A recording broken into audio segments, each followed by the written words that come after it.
हमें हमारे कर्मों का फल भुगतना ही पड़ता है, इस जन्म में नहीं तो अगले जन्म में।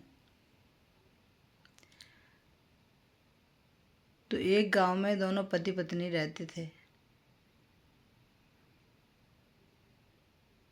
अब वो क्या है, पति रोजाना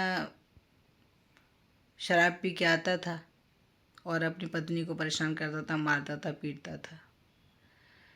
और बहू इतनी धर्म ध्यान वाली थी, पूजा पाठ सब कुछ, गरीब असहायों की मदद करना, जो भाट भिखारी आता उसे खाली हाथ नहीं जाने देना, बहुत धर्म कर्म वाली थी।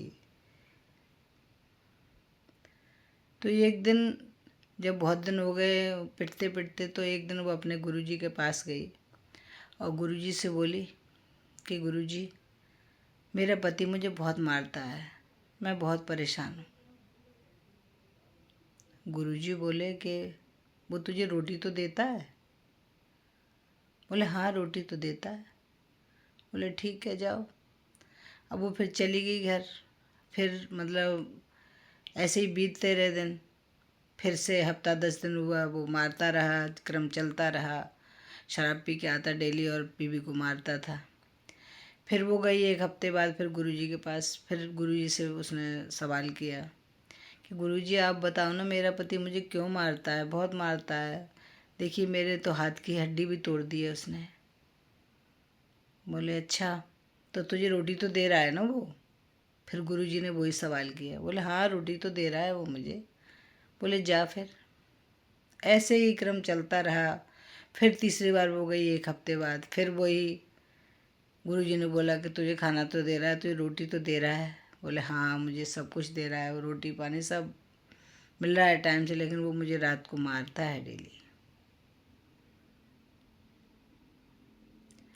मैं क्या करूँ, मैं बहुत परेशान हूँ गुरुजी, मुझे कोई उपाय बताइए। गुरुजी बोले कि अब मैं तुझे क्या बताऊँ, पिछले जन्म में वो तेरा बेटा था सौतेला, और तू उसे इतना मारती थी, काम सारे घर का कराती थी, इतना मारती थी, उसे खाने को भी तू रोटी नहीं देती थी। तो वही इस जन्म में तेरा पति बन के आया है, तो वो तुझे रोटी तो दे रहा है कम से कम, वो बदले ले रहा है।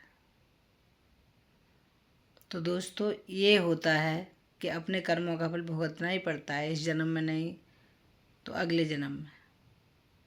तो हमें अच्छे अच्छे कर्म करने चाहिए,